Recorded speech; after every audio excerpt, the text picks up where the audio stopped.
Shalom, shalom et bienvenue dans Secret des Hommes. Secret des Hommes, votre rubrique particulière qui nous permet de pouvoir partager la parole de Dieu en tant que père, en tant que futur père, en tant que leader de la famille, de la nation et pourquoi pas de l'Église. Nous partageons ici sur ce plateau de Famille accomplie, dans cette rubrique Secret des pères, quelques principes qui vont nous aider à pouvoir bâtir des familles fortes, des familles stables et des familles accomplies. Aujourd'hui, nous allons parler d'un petit thème que nous avons intitulé « Le mystère de la consolation ». Amen. Le mystère de la consolation, pourquoi? Pourquoi est-ce que nous voulons parler de cela?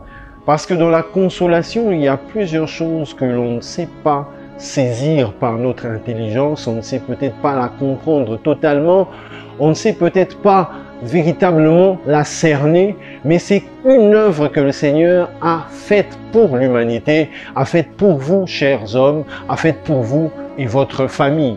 Aujourd'hui, nous allons partager une petite portion des Écritures dans le chapitre 36 de Ézéchiel. Nous prenons le verset 33. La Bible dit: « Ainsi parle le Seigneur l'Éternel, le jour où je vous purifierai de toutes vos iniquités, je peuplerai les villes et les ruines seront relevées. » Retenez ceci, les villes seront relevées. Alors, la première phase dont nous allons parler aujourd'hui, c'est beaucoup plus le relèvement. Amen. Parce que lorsque Dieu a mis en place un plan de consolation, il commence d'abord par relever. Il commence d'abord par enlever ce qui était mauvais. Ici, lorsqu'on parle de l'iniquité, en fait, on parle du mal, on parle de tout ce qui était impur, on parle de tout ce qui était faute, les fautes qui perduraient. Vous savez, lorsque Christ est venu sur la terre, il n'est pas venu pour les bonnes personnes d'abord, il est venu pour les pécheurs. Il est venu pour ceux qui étaient dans le péché, dans le mal, ceux qui avaient ce poids du péché et qui étaient condamnés à la destruction éternelle. Alors, lorsque nous regardons ceci, nous pouvons comprendre que le Seigneur, lorsqu'il vous appelle, lorsqu'il vient vers vous, lorsqu'il veut établir son plan de salut dans votre vie, il commence par le relèvement. Le relèvement fait référence premièrement à une sorte de repentance. Je dirais pas une sorte, mais une repentance. Et la repentance, c'est un changement radical. Cela appelle à un abandon de certaines choses et un attachement à Dieu. Donc, chers frères, chers leaders, chers hommes, pour pouvoir développer votre leadership, pour pouvoir asseoir vos orientations, votre règne dans votre famille, pour pouvoir bien orienter et guider votre famille vers votre destinée, vous avez besoin premièrement d'être renouvelé, d'être relevé. Le Seigneur a besoin de vous relever de là où vous étiez tombé. Vous étiez peut-être en train de marcher dans votre façon de vivre, c'est-à-dire sans Dieu, sans alliance, et vous n'aviez aucune relation personnelle avec Dieu, mais le Seigneur veut votre bonheur et celle de votre famille. C'est pourquoi il vous appelle aujourd'hui et il a besoin de pouvoir accomplir ce plan pour votre bonheur et celui de votre foyer. Il vous arrive souvent de remarquer, peut-être qu'il vous est déjà arrivé, ou encore vous traversez une situation compliquée où vous ne savez même pas comment est-ce que vous allez en sortir. Les crises, il y en a plusieurs. Nous en traversons surtout quand nous sommes mariés parce que le mariage est en fait le synonyme aussi d'une sorte de série et de batterie d'examens. Alors, lorsque vous êtes marié ou vous êtes dans le processus du mariage, vous êtes dans un projet pour vous marier, sachez que il y aura plusieurs épreuves. Peut-être qu'en ce moment, vous êtes en train de traverser une épreuve qui ne dit pas son nom. Vous ne savez même pas expliquer à un ami ou à un voisin. Peut-être que vous êtes en train de vous morfondre et vous avez besoin de la consolation de Dieu. Et la première consolation que Dieu peut vous apporter, c'est premièrement le relèvement. Vous relevez de là où vous êtes, du niveau où vous êtes tombé, de l'endroit où vous vous trouvez maintenant. Parce que des fois, vous n'avez pas de solution. Vous pouvez appeler quelqu'un au téléphone, mais lui n'a pas de solution pour vous. Il va vous promettre, vous dire, la prochaine fois, lorsque ce sera possible, je pourrai t'aider. Mais lorsque vous appelez Dieu au téléphone, je viens dire à quelqu'un ce soir ou ce matin, ça dépend de l'heure à laquelle vous nous suivez, sachez que lorsque vous appelez Dieu, vous composez le numéro de Dieu. En fait, nous disons souvent dans un langage tout à fait ecclésiastique, nous disons que lorsque tu utilises Jérémie 33:3, c'est comme si tu utilisais le numéro personnel de Dieu. La Bible dit « Invoque-moi et je te répondrai ». Donc, il faut invoquer Dieu par le canal le plus simple que ce soit, c'est-à-dire la prière. Invoquez Dieu pour lui demander de venir intervenir dans votre vie.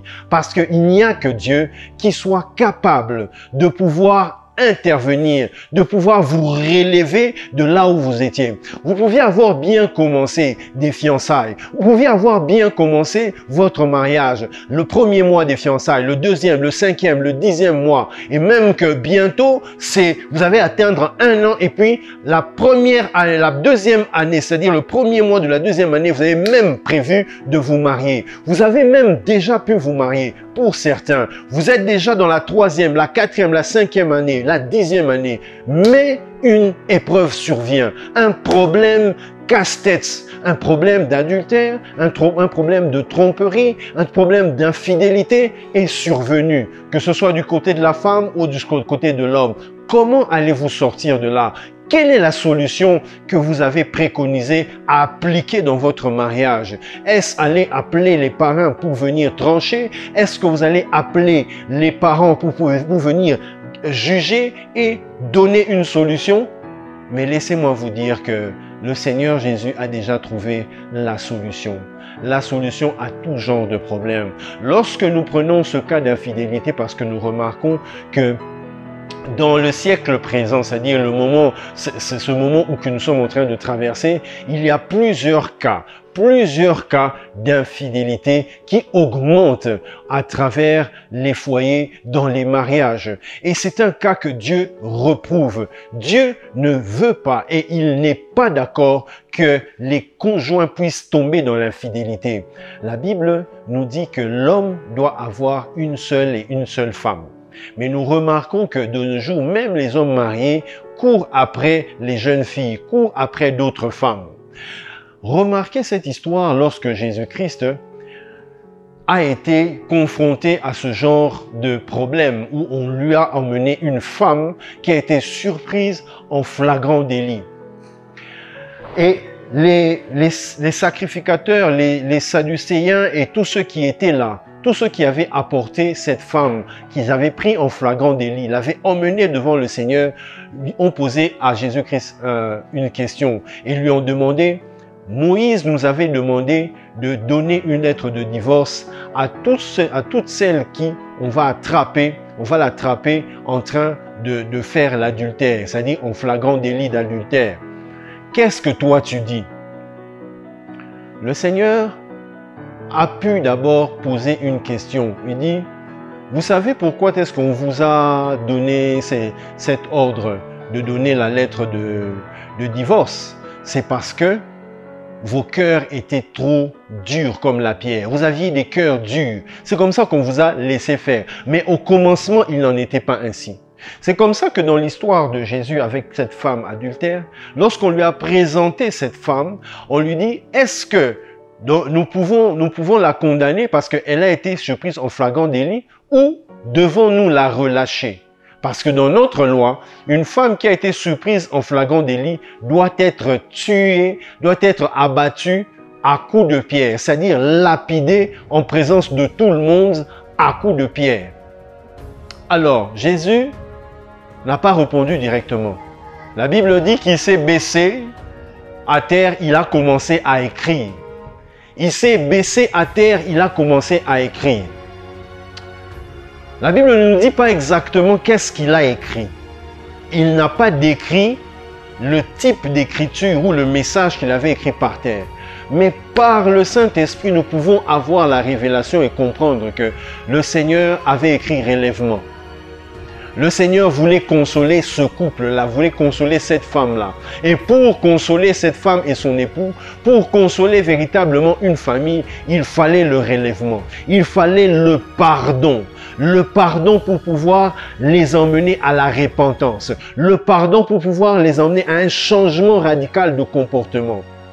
Le Seigneur a écrit quelque chose sur la terre et il leur a posé la question que celui qui n'a jamais péché lui lance la première pierre. Que celui qui n'a jamais commis de mal lui lance la première pierre. Que celui qui n'a jamais commis d'iniquité lui lance la première pierre. Nous ne sommes pas venus vous condamner, cher papa. Vous avez peut-être déjà trompé votre femme. Cher fiancé, vous vous êtes peut-être méconduit en tâtonnant, en faisant votre choix entre une fiancée ici, une autre fiancée aux États-Unis, une autre fiancée en Europe, une autre fiancée au Canada. Mais je viens vous dire une chose, c'est que le Seigneur ne tient pas compte de votre temps d'ignorance. Même dans votre temps d'ignorance, il vous aime. C'est pourquoi il ne vous condamne pas d'abord. Il vous donne l'occasion de pouvoir vous repentir. La Bible dit que le Seigneur ne veut pas la mort du pécheur, mais il veut qu'il se répande et obtienne miséricorde. C'est pourquoi ce soir, ou ce matin, ou en ce moment où vous êtes en train de suivre cette émission, quel que soit l'endroit où vous êtes, que ce soit aux États-Unis, en Europe, en Afrique, partout ailleurs, sachez une chose, que le Seigneur veut votre repentance.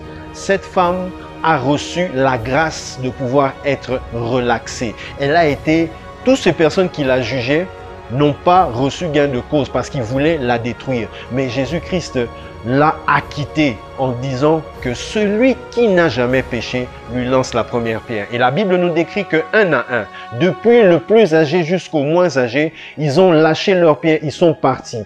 Après, il a relevé la tête, il lui a demandé, et ces hommes ne t'ont-ils pas condamné? Elle a dit non, ils ne m'ont plus condamné. Il a dit aussi, moi non plus, je ne te condamne pas. Va et ne pêche plus. Je viens simplement dire à un leader, à un mari, à un fiancé, à celui qui doit être le pilier d'une famille, le pilier d'une nation, le pilier d'un secteur de la société. Le Seigneur ne te condamne pas. Il dit, va et ne pêche plus. Le Seigneur te demande que tu te répandes afin que tu obtiennes miséricorde. Pour celui qui n'a jamais encore donné sa vie au Seigneur, voici l'occasion rêvée, l'occasion magnifique pour pouvoir véritablement vous réconcilier avec Dieu afin que vous puissiez être relevé et ne plus jamais être condamné. Car Jésus-Christ a donné sa vie afin de pardonner vos péchés et que vous soyez purifiés. Souvenez-vous de ce que nous avons lu, c'est que le Seigneur dit que le jour où je vous purifierai de toutes vos iniquités, les villes seront rebâties et elles seront repeuplées. C'est que le Seigneur veut une restauration et il a un plan de consolation. Alors, faites cette prière avec moi, vous qui n'avez pas encore donné votre vie au Seigneur.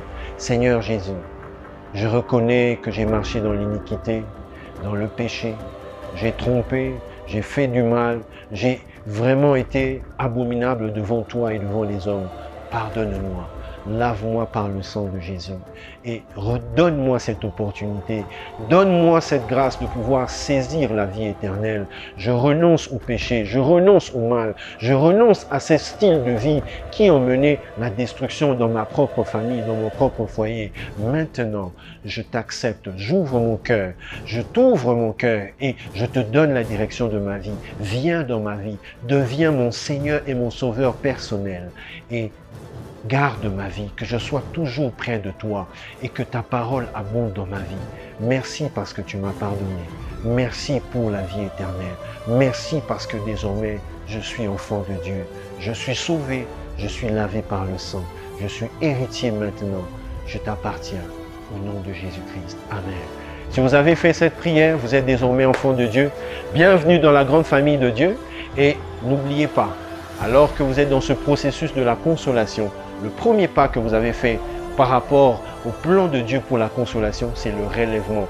La prochaine fois, nous allons parler d'une autre étape dans laquelle le Seigneur est en train de travailler dans votre vie.